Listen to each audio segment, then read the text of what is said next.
Many of the parents that I speak with often feel guilty when they yell at their kids. At times, being patient and not losing it is easier said than done, and we've all been there. Of course, it leaves you with feelings of guilt and regret when you see the effect that it has on your little one, and you're often left thinking, there's got to be a better way for me to handle this next time. Unfortunately, with the stresses of modern life, and with next time often the caring too soon, you do exactly the same thing, and so it continues. Meanwhile, your little one is learning new ways in life to get you flustered and annoyed, and on it goes. In this episode, I'm talking with Debbie Godfrey, who knows her stuff when it comes to parenting education. She's been doing it for over 30 years, and through her business, Positive Parenting, she served schools, community centres and organisations throughout the world. You'll hear Debbie and I talk all about positive parenting and how you can implement it, and you'll hear some great examples of how to discipline your children in a positive way that doesn't damage their self-esteem. You'll find out at the end of the episode where to access the show notes and how to get in contact with Debbie via her website and on Instagram.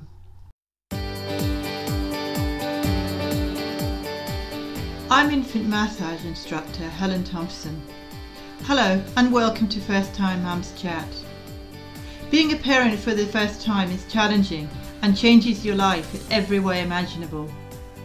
To help ease your transition into parenthood, I aim to offer supportive, holistic approaches and insights for mums of babies aged 4 weeks to 10 months old. My goal is to assist you to become the most confident parent you can and smooth out the bumps along the way. This podcast is brought to you by My Baby Massage, so let's do this together. This podcast is for informational purposes only and does not constitute medical advice. Please contact a medical practitioner if you are concerned or have any medical issues. Hi Debbie, and welcome to First Time Mums Chat. I'm delighted to have you here, and I'll get you first of all to tell us a little bit more about you and what you do, and then we'll get right into having a wonderful chat. Okay, great. Well, thank you so much for having me on the show. It's an honor to be here, and I'm looking forward to talking to your listeners about positive parenting, which is what I do. I've been teaching positive parenting classes and workshops around the world for almost 30 years. And it's amazing to me that no matter where parents live in this world, we all have the common theme that we love our kids and we want to do what's best for them. And so I find that no matter where we are, we all want to parent the best that we can. And I have a lot of great tools for doing that through positive parenting. So that's what we'll talk about today. I think that's good because, positive parenting can be easier said than done sometimes.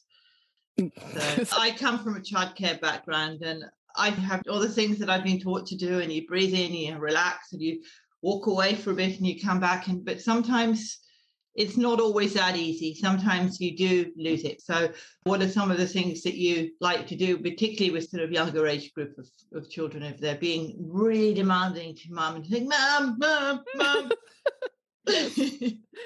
Right. Well, I think it starts with just what you were just saying. When all of us have great ideas about how we want to be as parents, especially if we grew up with something that we didn't really aspire to do. If we had a parent who either yelled too much or had parents that were not engaged enough. I mean, there's many parents who say, I wish my parents had done more to discipline me, or because I got away with so much that I feel like I shouldn't have done. I mean, there's both sides of the spectrum.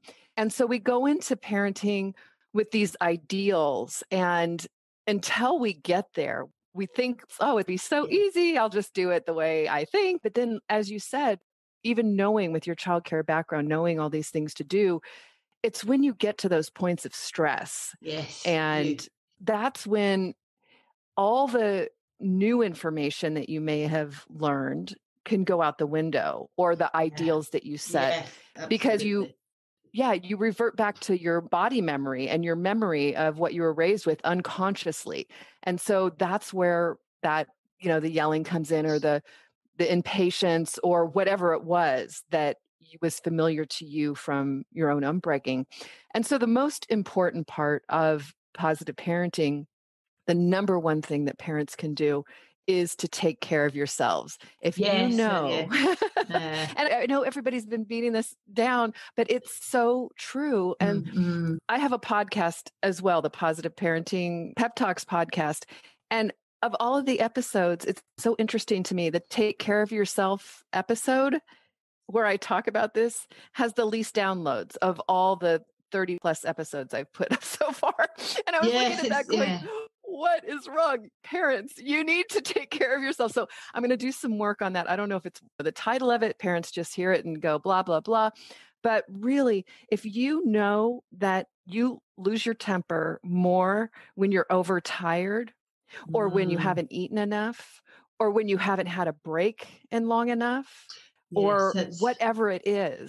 Yeah, I can definitely relate to that one. And I think all parents can. And the problem is when you have a little one at home, you know you can't get away, right? You're nursing a baby, or if you're an at-home mom, your support person's probably out working, and you feel like you can't take a break.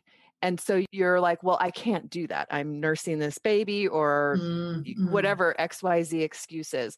And really find the way to take care of yourself at home. And this means that if that baby goes down for a nap, that you don't go try to do all the dishes and clean the house. Yeah, you go down for a nap, or you just have a quiet time. You go and read a book, or you just do meditation or yoga or whatever it is you like to do, or go for a walk in the garden. Exactly. So to me, that's number one. And learning that now while you have your babies is going to be essential, that you get into a routine and a pattern, because their stages are just going to continue to grow and change as they get older. And the need for you to take care of yourself is never going to end. The level of your exhaustion will change based on what the needs of the children are at that age and stage and how it affects you. Now, I know for me, I'm not a baby person. So the baby years were the hardest for me. And I love teenagers. So for me, the teenage years were great. For a lot of people, like my mom, she's a baby person. So she was there supporting me. She was great with the baby stage. The teenager thing, she had no patience for. So also knowing that all of us have our own levels of tolerance for certain ages and stages. Again, it probably goes back to our own thing. And so understanding that that's going to change over time, and we still have to raise our kids, whether I like having little ones or not. I have to go through that stage. And whether you want to have older kids or not, you're going to have to go through that stage. So right now, while they're little, set the standard that you will take care of yourself. I'm the opposite of you. I like the little kids because not only do I teach baby massage, but I've also worked in the childcare industry for a very long time, and I'm also an infant swimming instructor. So I like the little kids because I feel that it's easier to not discipline them, but sort of guide them through the way you want to go. And if you start in a positive way to begin with, and you give them the guidelines when they're little, then when they get to the teenage years, I find them easier to cope with, because you've set the positive discipline and you haven't been yelling at them. Okay, I'm not saying parents not going to yell, because there is going to be times when you lose it and you yell, no matter how hard you try. Yep. There is going to be a time when you yell. I mean, I've seen parents sometimes in supermarkets yelling at their kids. And to me, there's obviously an underlying issue. I'm not saying that the parent is doing the wrong thing, because they're probably not. They sort of feel embarrassed by the fact that they're yelling, but they yell at them because people are watching them and they sort of don't know what else to do. And I don't interfere. I just let them get on with it, because I think if you interfere and you say something, it'll trigger, why are you telling me what to do with my child? Yes. And I think you're absolutely right. And it's funny because my mom is funny. We'd be walking in the mall and some parent will be having a terrible time with a child, and she'll start elbowing me and say, go give her your card. And I'm like, Mom, the last thing that parent needs right now is my card. And if I approach it all, I'll go, can I help you? You're doing a great job. It's so hard. I mean, to me, it's only empathy, compassion, and offering support. No, there's no like trying to teach positive parenting when a parent's struggling like that. There's only Yeah. helping that parent get through the moment. And I think that's the best way we can support each other. And I definitely agree there that that parent, the last thing you have bandwidth for when you're struggling is somebody trying to tell you what to do. So I just empathize. I've been there. And like you said, it's funny, when I first took this parenting class, my kids were 1, 2, and 6, and now they're like in their 30s. So it's been a while. Yeah, And wow. yeah. But when they were 1, 2, and 6, and I was so full of new tools and things that I had learned with positive parenting that I did not yell for 7 months. Wow, good. 7 or 8 months. Yeah, Yeah, that's that was good. amazing. Yeah, it was great because I was a complete yeller before that, but I had lots of ideas and things that kept me occupied. And 7 months in, I don't know what my son did. He was a year and a half old at the time. And I yelled at him, and he put his little hands over his ears, and he put his head down, and he kind of shivered. And I saw this response, and it just shocked me. I was like, oh my gosh, when I was yelling all the Yes. time, the kids just numb it out. They tune it out. You don't Of course they see do. how it's really affecting them because they have to protect themselves. They're in a protective stance. Whereas when he was safe for those 7 or 8 months from my yelling, he had gotten used to not having the yelling. Yes. Yeah. And when I saw how it affected him, that more than anything else helped to motivate me to keep taking care of myself, keep practicing my positive parenting tools, and keep doing the things that I knew I could do instead when I was getting close to losing my temper. And what are your positive parenting tools? I know they're umpteen, but what are your particular positive parenting tools? Yeah, I think one of the first places to start is when your child's about 6 months old. Helen, I'll just ask you, just we'll have a little play here. What's the developmental phase or stage of a 6 to 8 month old child? What do they do physically? They may be beginning to crawl. They'll be beginning to eat solids. They're beginning to be more assertive, smiling at you and communicating more with you.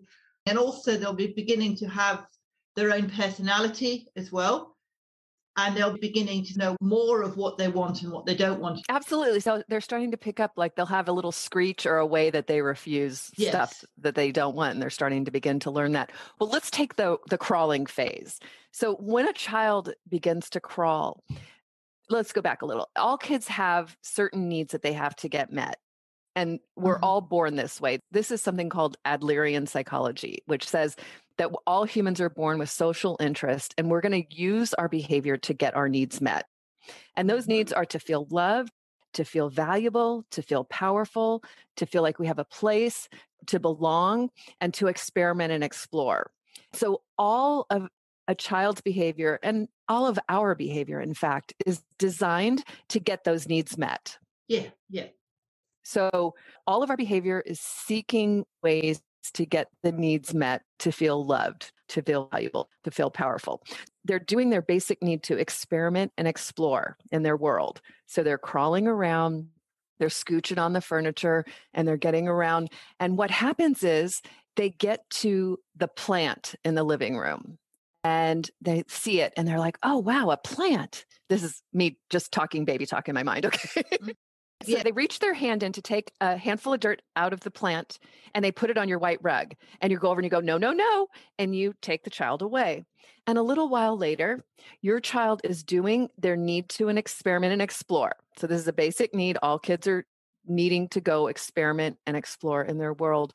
And they're crawling around and they get to the plant in the living room and they take the dirt out of the plant and they throw it on your white rug. And this time you come over and you're a little louder and you're like, no, no, no, don't do that. And you take them away and they come around again 20 minutes later. And this time you really yell sharply and you say, no, no, no, I told you not to do that. And you give them a little slap on the hand and you take them away. The next time that child is going for the dirt in the plant, the child is no longer doing their need to experiment and explore their world. Now, as they go for the dirt in the plant, they're looking over their shoulder at you. To see what you're as they're reaching for the dirt, they're looking at you. How is she going to respond this time?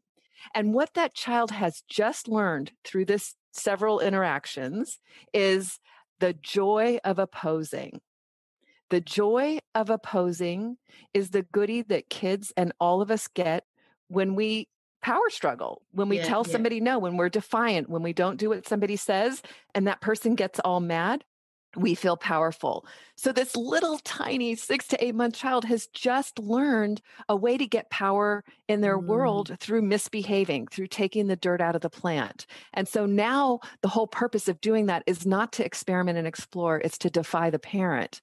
And so this is yes, it super is. frustrating, right? Yes, it's for both because you're not teaching that child to have that experience. Well, and the parents doing their best, right? To no, no, no, taking him away, no, no, no. But this interaction, the nature of it is actually rewarding the child's behavior, the child's in Yeah, misbehavior, the absolutely. child's I bad understand before. that. Yep, yep. And the reason for it is because of the escalation of the parent's emotional response. So it's the escalation of that response where you say, no, no, no. And then the next time the child does it, no, no, no. And the next time the child does it, Mm, no, no, no, with that slap. Okay. mm, That delta, that change is what yes. creates this misbehavior, this joy of opposing in the child's viewpoint. And this is unconscious and subconscious, of course.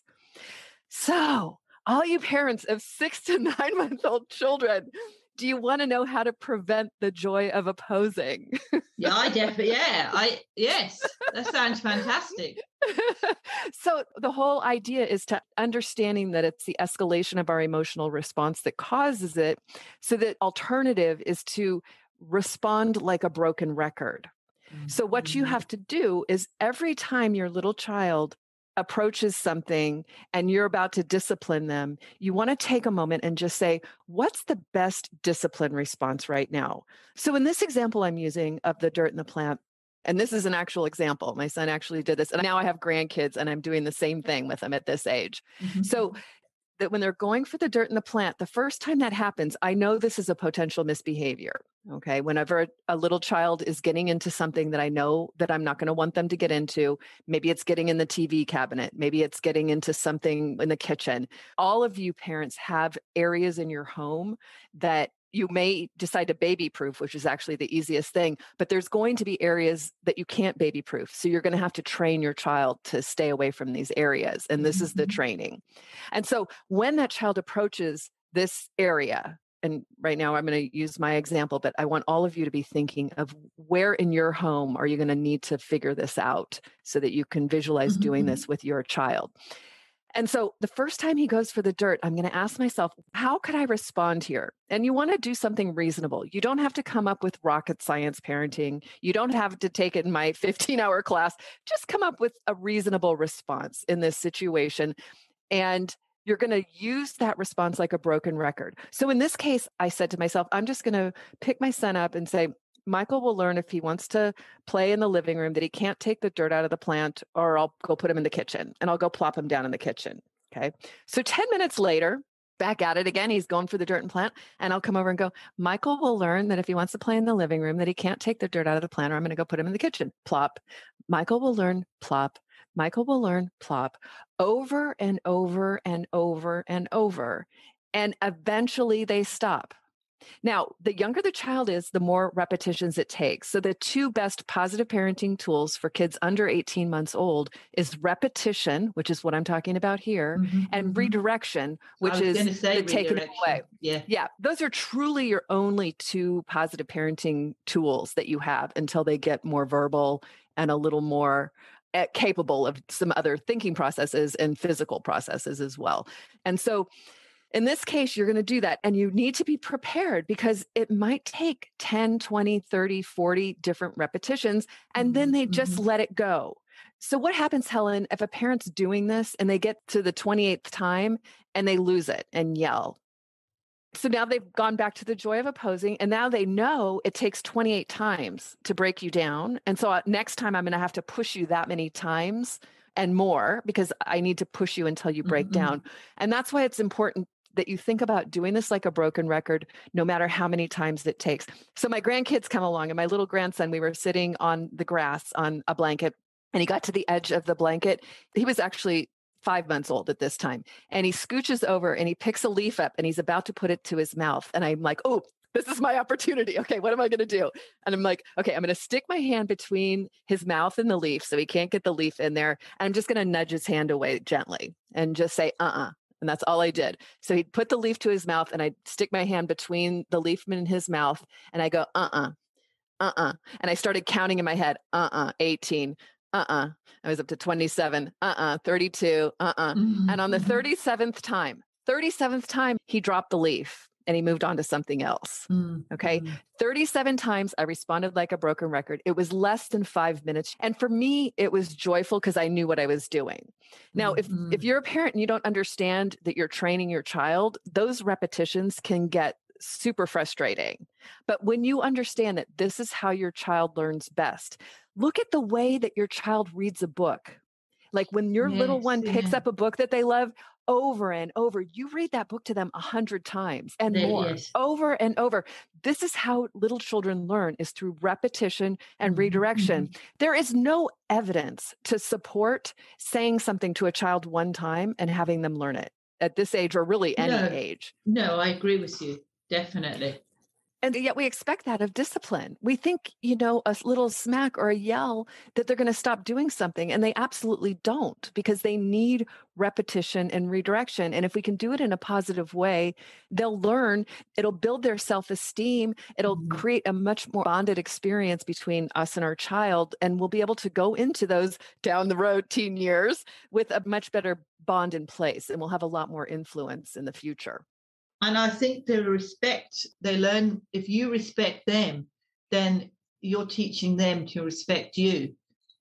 And they'll know down the track what the boundaries are. So when they get to 1.5 to 2 years, they'll sort of learn what your response is going to be, as you said, in a positive way. Like instead of saying, no, you go, okay, well, you put your hand away, or you just gently redirect them to do something else. For me, in childcare, if I had a 1.5 to 2 and they're beginning to learn to talk, I might take them away from the plant and say, look, why don't we go outside and get some sand and get a bucket and dig and put the sand in the bucket. That way, you're not saying to them that they can't dig the plant, but you're showing them what dirt is so that you can explain a different approach. So you're teaching them a different way to do something. Absolutely. And this age, parents sometimes make the mistake of thinking they have to punish a child. Like, if I don't punish them, then they're not going to learn. And the exact opposite is true. And so what you're saying to redirect that child, that is so positive with this age. And I actually use a lot of energy for this. So when I see a young child, 1 or 2 or 3, going for something that I know is going to cause a fight or be something that they're going to get discipline for, I will rush in and be like, woohoo, and I'll grab the kid and run outside, and like you said, and go do something different. So I'm going to just swoosh in and redirect them into something fun before they have the opportunity to dig their heels in, to create a power struggle, to do something where they're going to really get in deep doo-doo, and we're going to feel this super strong need to punish in some way. The punishment is just not going to be effective. It's going to create a disruption of our relationship. Also, if it causes any fear, which yelling, spanking, a lot of those kind of things create fear, what that does in a child's brain and body is it sets off the reflex. It shuts down their cognitive learning. It sets off the fight or flight or freeze. And so they either are going to fight against us or they're going to submit. And all of their responsible thinking, their cognitive thinking is going to be shut down, because the body is designed to flee from danger.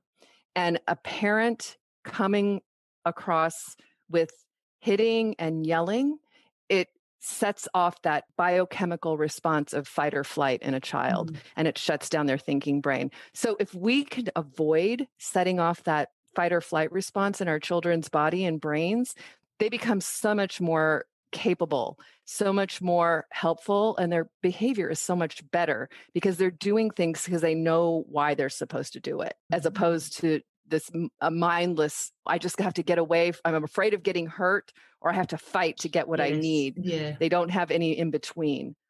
That's a very interesting way of putting it, because I've done it all the childcare career, but I've never actually thought of it in that respect. And I think that's a key point for parents to know, because if they do that, then it's going to snowball to a better response for their baby or the young child. So you can try and tap in before the temper tantrum, which doesn't always happen. But that's not as easy as that, because kids have temper tantrums for so many different reasons. I think going into temper tantrums is a different approach. Yeah, temper tantrums definitely, I don't think any parent should feel bad or guilty that they've done something wrong. No, I agree. It's totally normal. Yeah, that's normal behavior. And in positive parenting, there's 7 different reasons why kids tantrum. And so identifying which reason it is helps a parent to be able to figure out what to do. And I think one of the most common reasons a child tantrums is a very sensitive child. And they're sensitive to the tags in their clothes. They're sensitive to the line in the socks, like things bug them. And parents want to try to, oh, it's not that bad, or don't worry about it. But that doesn't help, because those things, those children really do react to, and they can cause tantrums. And so you cut the tags out of there. I had a mom who had a child who really had a problem with the socks. And after she took my class and we learned this part, she went home and she cut all the toes out of all of her daughter's socks. Yes. And the problem was solved. It didn't bother her anymore. It was amazing. And so that's only one reason they tantrum. There's so many other reasons. And just to know that the main thing here is just what we're talking about today, Helen, it's our response to the tantrum. So keeping your child safe, not letting them bang their head on the concrete, not letting them hurt themselves or something else, but understanding that once they get I call it out of their heads, once they escalate to the point they're out of their heads, there's no positive parenting at this point. You need to contain the situation, to console them when they start coming out of it, and just be ready to pick up the pieces, because you can't positive parent your way out of a temper tantrum. No, exactly. You can't. I've had situations where you give them a choice of, say, 2 different jumpers. You say, right, which jumper would you like to wear? They throw them both on the ground and say they don't want one. They don't want to get dressed, and you've got to get them dressed quickly, because you've got to take them out. You've got an appointment to meet a play date or something, and you've got to get them out. I just say to them, okay, well, if you don't want to wear any of those, that's fine. That's okay with me. Quite happy with that. You'll just go out with nothing on and you'll freeze. And I just walk away for a few minutes. And I just think, right, okay, I'll go and get the rest of my stuff done. And then, lo and behold, 2 minutes later or 3 minutes later, they come back and with their clothes, and they say, oh, I'll wear this or this, And I think that's one approach. You just don't let them get away with it, but yet you let them know that you're not going to let them get away with it. Absolutely. And I think that's surrendering to the immediate fight. So in this moment, I know if I try to go toe to toe with this child, they're going to win, because they're smaller, they can scream louder, they can last longer. And so if I surrender just this brief moment and walk away, not in anger or defeat, but like you said, those are the clothes, put them on. I'm going to go take care of my business and we'll see what happens. That is a super effective tool, especially if you don't know what else to do in the moment, is to just let it be. And that's not letting them get away with anything. I think parents are so afraid that if they let them get away with something, they're going to do it. But you have to give children time to process things. Exactly. And when you give them that little bit of time, it can really help. And I think something else you alluded to there is a stage that all you parents should know with young kids. And it's this stage that kids go through. I call it ambivalence. I don't know what it's technically called with child development, but it's this stage where they'll say, I want some orange juice. And so you go to get them the orange juice and you come back and they're like, I don't want orange juice. I want a banana. And you're like, oh, okay. And you go get a banana and then you come back and no, I don't want the banana. I want that. And all of a sudden you're like going to scream. And I call it ambivalence. And the child truly doesn't know what they want. And by us servicing this ambivalence, we're making it worse. So as soon as you see that you're in one of these, and it's pretty easy to see, because what it is a child will ask for something, and as soon as you give it to them, it's not the right thing. And just know, if you keep going down the track of trying to give them what they want, you're going to fail, because they don't know what they want. I know that. Yes. So the word to use, as soon as you see that you're in this spiraling ambivalence, you stop and you get down on the child's level and you look at them, and I might rub their shoulder and make eye contact and smile and say, sweetie, you really don't know what you want right now, do you? And just take a deep breath and just let them be in that. Because as soon as you say that, it stops the spiraling. Because they don't know what they want. even if they're not verbal yet, they understand your temper and your tone and your body language when you do this. So you really don't know what you want right now, do you? And just leave it there. Leave that hanging and they'll figure it out. They'll stop and they'll decide, do they want a banana? Do they want an orange? Or they might even just pick up the banana and eat it. They might think, right, oh, well, exactly. maybe I do want the banana. You know, that's how you throw the monkey wrench. Yep. They're sort of learning what they want and what they don't want, as you say. They'll want something, but they might not know it's a banana they want. They might actually want an apple, but they don't know the difference between a banana and an apple, you know, at that stage. Yeah, it's a very frustrating stage, but when you understand it and you see it, I think you can bring some humor to it yourself and some ease by not going down that rabbit hole with them. Yeah, and I think for some parents, as you say, that's easier said than done, because some parents are frustrated, and this is where you come in. And it's funny because, you know, I teach classes. And so when parents have been with me for 4, 5, 6 weeks, then I start living in their heads. And I had one mom who had this little guy who was 15 months old, and they were at the zoo, and he picked up, I think it was a stick, and he was about to hit his mom with a stick, or he did hit her. I forget what she said. And she was about to strike back. And she said out of the corner of her eye, she saw me with a little halo on my head. So it was like a Debbie angel coming down. And she said, I was going, no, you're going to lose your parental authority. Oh, that's good. And so she stopped. Okay, what am I going to do here? If you listen to me teach and talk, you'll know I love the kids. I love parents. Yes. I love helping everybody just have a better relationship. To do this so much more effectively. You can yell and you can spank, but that's mediocre parenting. It takes a lot of effort and a lot of work to figure out how to positive parent or positive discipline kids, and without yelling and without spanking, but they turn out so much better. Oh, yes, it's just, definitely. You know, it's just all the research shows that kids that have less coercive discipline, like more positive discipline, they have better chances in every part of life. And the research has borne that out over the last 40 and 50 years. And I think the other thing is, if you do yell, if you do lose it, I'll go to the child later and I'll say to them, look, I'm really sorry I lost it with you. I just didn't breathe. I didn't relax. And I'm really sorry. I didn't mean to yell at you, but I was just a bit overawed. And you're honest with them and you communicate that honesty. And then I'd always say to the parent afterwards, oh, I had a bit of an incident with your child. You know, I kept calm for at least 10 minutes and then I just lost it with them. And then I went back and communicated. I think that's important, that if you do lose it, which even with positive parenting and how, as you say, it does still happen. Believe it or not, I have grandkids and I have lost it a couple times. When I do, I really step back and go, whoa, what's going on? Because it shocks me at this day and age when I know all the things to do. But I'm not immune either. I still have real feelings. I'm in the real situation. And like you said, there's so much power in the apology. And one thing I just want to communicate to parents, all of us, is you apologize. I apologize for yelling. And you can say, I was tired, or I wasn't thinking, or I wasn't breathing, if any of that. And that's it. I don't want you groveling. A lot of parents get so guilt-ridden. You don't want to grovel. Yes. No.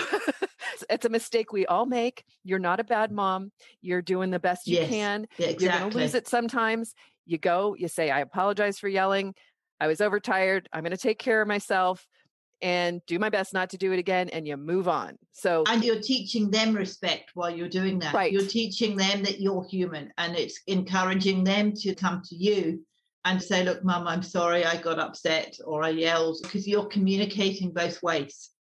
You're role modeling. But the important thing for you parents is the overriding guilt. If you operate out of that, the children use that against you. Yes. So they use that. If you feel super guilty because you think you're not there enough or that you're not doing it right, they'll misbehave more because they know they can get to you. And so I want you to keep your self-esteem up, making an apology and moving on. Do not allow yourself to be guilt-ridden over any of the things that you're doing. You keep doing your best. You take 2 steps forward. You might have a step back. You take a couple more steps forward. You might have a step back. Yeah, and you keep moving forward and keep yourself encouraged and don't give up. You can do this. I think that's a key point, because you've got to show respect in both ways and keep going and just be as gentle and as loving and as positive as you can be at the time, I think. Yep.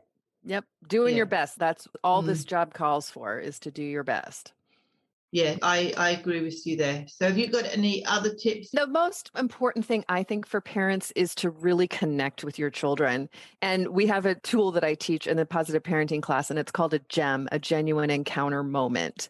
And that's where you spend direct, focused attention on your child. So to make sure when your child approaches you at least one time a day, because they're going to approach you 100 times a day, right? Mom, mom, mom, dad, dad, dad. One time a day, I want you to just stop what you're doing, get down on their level, look in their eyes, and really listen to whatever they're trying to say or whatever they're trying to show you. That will buy you more respect, more depth in your relationship than anything else you'll do, is to remember to establish that connection at least one time per day, where you really make the child the center of your world for a moment, where they don't have to, beg to get your attention. Yeah, and I think That's if it. you've got a few kids, it's a matter of trying to give each child that attention, not just the firstborn or the secondborn or whatever, to try and give each child that attention. You might say something like, okay, little Johnny, I spent most of the day with you. Your big sister's just come home from school. She needs my attention right now. What would you like to play with while I give her some attention? And then you come back and you give them both attention.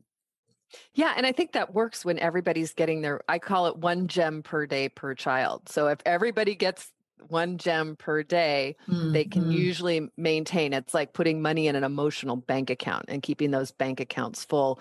And this will lead later, what you're talking about leads later to having like date time with each child, where you do have separate time with each child. I think that'll be super important later on. It makes each child feel special, and to have those special times with their parent. And yeah, that's my biggest thing. Connect with your children. That's the most important thing. Smile at your children. We moms just forget to smile. We're so mad and grumbling all the time and frowning at our kids, and life is miserable. And then one of our friends will show up at the door and our face will light up. And it's like, our poor kids don't get that light up face. I want you to think about letting your children light up your face, when they do the sweet things that they do. And even if they're misbehaving, that's their job. Yeah. Their job is to misbehave. Our job is to provide limits and to support more positive behavior. Yeah, that's where the connect comes in with me and baby massage, because if you start young, if you start when it's 4 to 6 months, connecting with your baby and building up their confidence and your confidence by smiling and doing rhymes and just singing with your baby and touching them in a positive, natural way, then you're creating that bond, as you say, for later on down the track. And I think that's really important. Oh, absolutely. We had a massage routine when my kids were little, and now with my grandkids, and they love getting their little backs and their legs massaged, and it's the best. There's no better bonding than that type of touch, the loving touch. So it's wonderful work you do. Thank you. So we've had a wonderful chat. And if a mum wanted to get in touch with you and find out more about your workshops and what you do online, how would they go about doing that? Yes. So my website is positiveparenting.com. And my Instagram is at Positive Parenting Debbie. And you can look for my podcast, Positive Parenting Pep Talks, on all the platforms. Thank you so much, Debbie. I've really, really enjoyed talking to you. It's been a great pleasure. Helen. And thank you for being on the podcast. I hope you find Debbie's many pearls of wisdom as insightful as I did. I really find Debbie's example that you referenced throughout our chat of the child versus the pot plant to be terrific in showing both good and not so good examples of positive parenting to help you visualize it. I highly recommend checking out Debbie's website and her Instagram page, where you'll find more about her and her courses, services and offerings. I've included a link to them in the show notes at mybabymassage.net/podcast/044. I am really passionate about First Time Mums Chat and providing a weekly resource that helps parents who are new to the whole world of parenting, and I want to hear from you. I warmly welcome questions and feedback and comments on my podcast episodes. I am always on the lookout to interview mums who are doing amazing things. Now, if you're really serious about building a magical bond with your baby and enhancing your confidence as a new parent. I've got just the thing. It's my 4 simple baby massage routines cheat sheet. Just go here to get your hands on it. mybabymassage.net/baby massage routines. So please reach out by sending me an email at support@mybabymassage.net. And once again, thank you so much for listening.